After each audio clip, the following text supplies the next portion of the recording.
Only on CBS, Dylan Farrow is speaking for the first time on TV about her sexual assault allegations against her adoptive father, actor and director Woody Allen. At the age of 7, Dylan told her mother, actress Mia Farrow, that Allen had molested her. Allen has always denied the allegations. Dylan Farrow has stood by her story for more than 2 decades. She first went public in 2014 in an open letter to the New York Times.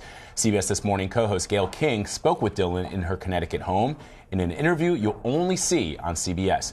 We want to warn you that some of the details are graphic. I want to show my face and tell my story. I want to speak out. Literally. Dylan Farrow is 32 and has been married for almost 8 years.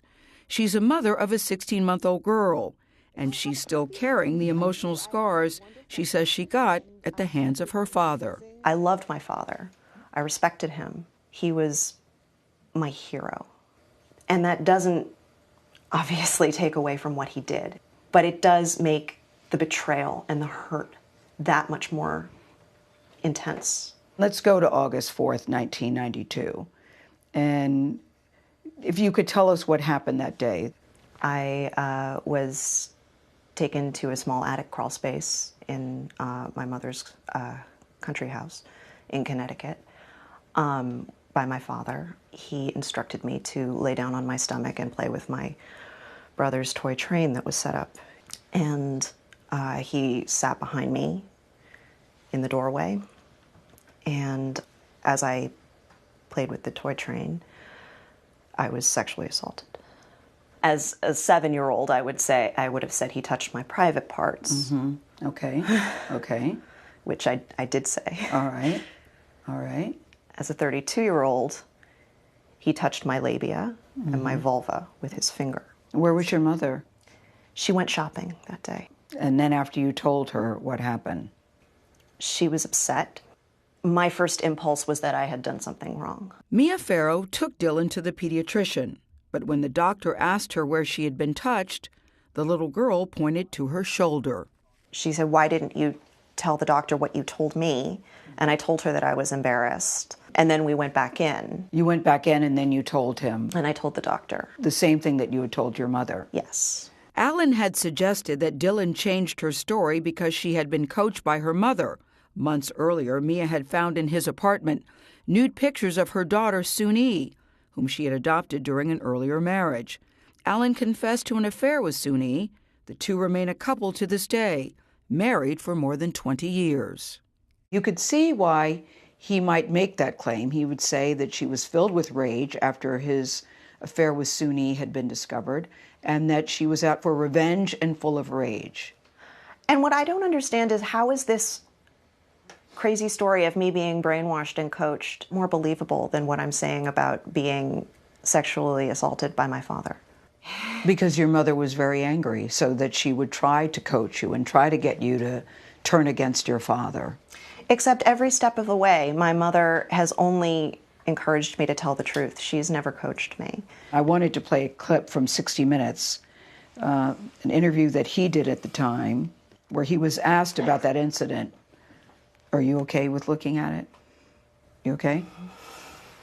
Isn't it illogical that I'm going to, at the height of a very bitter, acrimonious custody fight, drive up to Connecticut, where nobody likes me in the house. I'm with a house full of enemies. I mean, Mia was so enraged at me, and she had gotten all the kids to be angry at me, that I'm going to drive up there and suddenly, on visitation, pick this moment in my life to become a child molester. It's just incredible. If I wanted to be a child molester, I had many opportunities in the past. I could have quietly made a custody settlement with Mia in some way and done it in the future. I mean, you know, it's so insane. What do you say to that? I'm really sorry. Don't apologize. Don't apologize. I thought I could handle it. Are you crying because of what he said or seeing him? What is upsetting you? He's lying, and he's been lying for so long. And it is difficult for me to see him and to hear his voice. I'm sorry. Allen had adopted Dylan and her 13-year-old brother Moses the previous December. The couple also had a younger son, Ronan. But as Mia Farrow's boyfriend, Allen had been a part of Dylan's life since she was a baby. Dylan says that the incident in the attic wasn't the only time his behavior had been inappropriate. What would he do? He would follow me around. He was always touching me, cuddling me, and if I ever said, I want to go off by myself, he wouldn't let me. Some could say that's a very doting and loving father. Except he wasn't this way with Ronan. What else would he do? He often asked me to get into bed with him when he had only his underwear on, and sometimes when only I had my underwear on.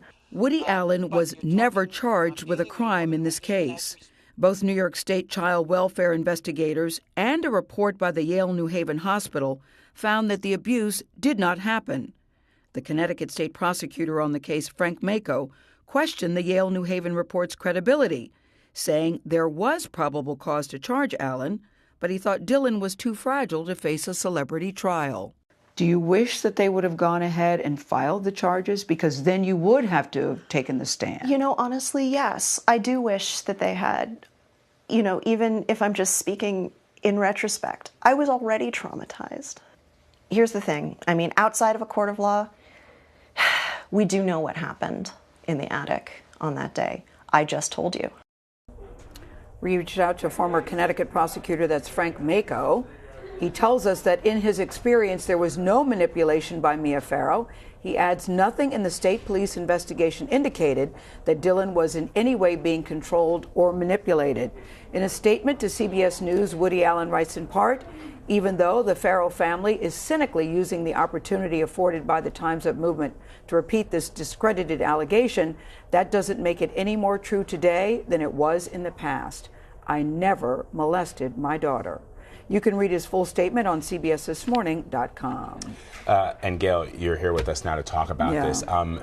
This was such a powerful interview, and it's gained a lot of attention. You actually, on CBS This Morning, mentioned that she's a little bit worried because she's putting herself out there. What stood out to you? She's worried about the backlash, of course. Listen, we did this interview at her home on Monday, and I was struck by her consistency. She's articulate, she's extremely smart, and she was very in control about what she wanted to say. And I think she just is hoping that people will hear her. Maybe in light of all that's going on in the world, people will hear her differently and believe her. But even if they don't, she at least feels relieved that I've told this story out loud. We saw her break down when you showed her that 60 Minutes segment there. We know that he hasn't been charged. Yes. We addressed that. He's denied that this has ever happened. What is her take on his side of this argument? Well, I think it's important to mention that he has not been charged, and that there was a report from Yale New Haven Hospital that said there was no evidence that she had been abused. The Connecticut state prosecutor called that report, they questioned the credibility of that report, number one. They said that there was actually probable cause to go to trial, but they did not want to do that because they were worried about traumatizing her. As you see in the interview, she says now, with hindsight of being an adult, she says, I wish they would have because, I was already stigmatized then. I do think it's important to stress that he's not been charged and that there was a report that cleared him. But the state of Connecticut and Dylan and her family have another take on that too. The celebrities that have come out in support of her, how we haven't showed the entire interview on CBSN, but you can watch it on CBSNews.com. How has she reacted to those She's very grateful for that, Vlad. Mira Sorvino started it last week when she publicly apologized to her. Natalie Portman has followed up. Timothy from the movie Call Me By Your Name, who has starred in it. Chalamet, what is his last name? Chalamet. Yeah, Timothée Chalamet. Yeah, Chalamet. Who was in the movie Call Me By Your Name, but is starring in another Woody Allen movie, is now donating all of his salary to causes that support the Time's Up and Me Too, and she feels very gratified by that.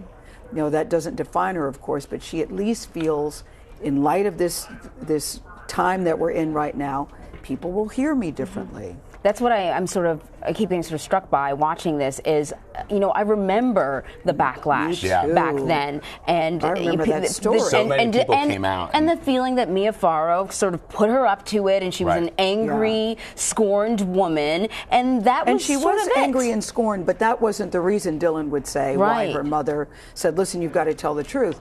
She said Woody's explanation is when she went to the doctor, she was embarrassed, and she was talking to a man, and she said, "No, I don't want to say." And her mother said, "Listen, you got to tell the truth." She said, "From then on, my story has never, ever wavered." Yeah. Right. And when you look at that, that's true. That's key. The fact that it's been 20 years and she's told the same story consistently over time. And as you point out, Emery, in hindsight, you look back at some of the details that she told you there, and you go, "Oh." What I hope is that the response that you described from the celebrities is that is also saying a lot about us as a society, that things have changed or are changing. And guys, people would say it's a family affair. You have to separate the art from the artist. She said, "Do you really?" Yes, it was a family affair, but she said, go onto Google or wherever your search engine is, and all of that comes up. At least read about it and then make your own decision, as opposed to blindly saying, "Listen, this doesn't apply to me." Well, Gayle, this was such a fascinating interview. Because it's messy. There's a lot of messiness. There's a lot, but I don't think there's there's anybody who could have done it the way that you did. The questions that you asked her and the things that we learned from that interview are just absolutely remarkable. And you say that a lot of people are going to have to make up their own mind. I think when they see that interview, they're going to know. Well, I said, we've heard Woody's story, we've heard Mia's story, and now for the first time you're hearing Dylan's story in her own words. Yeah. And I think that's powerful. Yeah, definitely. I was transfixed. Gayle King, thank you so much. Thank you. Gayle. Good to be with you, Anne-Marie. Good to be with you, as What about always. me? Am I still not it's good to be. It's a thing we have. Although it's not Haitian, it's no longer a sensation. We have. Yes. All right. Haiti's no longer a sensation, according to the president. You can watch Gayle's full interview on CBSNews.com, just so you know.